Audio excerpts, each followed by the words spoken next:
Muktamar ex-PPP berakhir ricuh setelah aklamasi Muhammad Mardiono yang terpilih sebagai Ketua Umum, Ketum, PPP periode 2025 hingga 2030. Mardiono terpilih secara aklamasi pada hari pertama Muktamar ex Partai Persatuan Pembangunan, PPP, Sabtu, 27 September 2025. Pengumuman itu disampaikan langsung oleh pimpinan Sidang Muktamar ex PPP, Amir Uskara, dalam konferensi pers.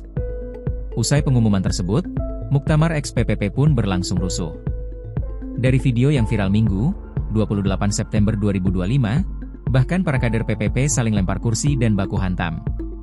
Perpecahan di PPP terjadi setelah sebagian kader tidak sepakat dengan terpilihnya lagi Mardiono sebagai Ketua Umum PPP. Lalu siapakah Muhammad Mardiono yang menjadi alasan para kader PPP bentrok? Politisi asal Yogyakarta itu pernah menjabat sebagai anggota Dewan Pertimbangan Presiden dari tahun 2019 hingga 2022 dan utusan khusus Presiden bidang kerja sama pengentasan kemiskinan dan ketahanan pangan dari tahun 2022 hingga 2024. Saat ini Muhammad Mardiono merupakan menjabat sebagai anggota utusan khusus Presiden bidang ketahanan pangan sejak 21 Oktober 2024. Sehingga Mardiono juga sekarang berada di bawah Kabinet Merah Putih Prabowo Subianto.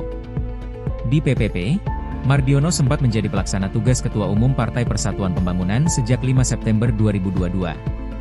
Sebelumnya, pria kelahiran 11 Juli 1957 ini juga pernah menjabat Wakil Ketua Umum DPP PPP dan Ketua DPW PPP Provinsi Banten di bawah kepemimpinan Muhammad Romahur Muzi. Pada Desember 2020, dalam Muktamar 9 PPP di Makassar, Mardiono sempat mendeklarasikan diri untuk maju sebagai calon Ketua Umum. Namun, niat tersebut ia urungkan, dan akhirnya Suharso Monoarfa terpilih secara aklamasi sebagai Ketua Umum partai. Pada 2017, PPP mendorongnya untuk mencalonkan diri menjadi Gubernur Banten, tetapi ia menolak. Selain sebagai politisi, Mardiono juga seorang pengusaha. Tercatat Mardiono memiliki bisnis yang bergerak di bidang jasa logistik bernama PT Buana Centra Swakarsa, BCS. Mardiono juga memiliki perusahaan di Banten seperti PT Cipta Niaga Internasional, PT Serang Asri Hotel, PT Bahari Caraka Sarana, PT Bank Perkreditan Rakyat, BPRS, Muamalah Cilegon, PT Albantani Cipta Niaga, dan PT Wale Jasa Pratama. Mardiono juga mengelola beberapa SPBU dan kawasan industri di Cilegon melalui PT Cipta Niaga Internasional, serta memiliki perusahaan pengadaan perlengkapan militer, PT Amanah Perkasa Nusantara. Periode 2002 hingga 2007, Mardiono menjabat sebagai Ketua Kamar Dagang dan Industri Indonesia, Kadin, Provinsi Banten Bidang Industri dan Perdagangan.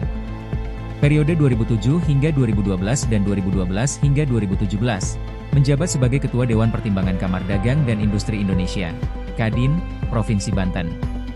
Terkait dengan kerusuhan Muktamar ex PPP, Mardiono pun mengaku akan menempuh proses hukum untuk menjerat orang-orang yang menjadi provokator. Download Tribun X sekarang, menghadirkan lokal menjadi Indonesia.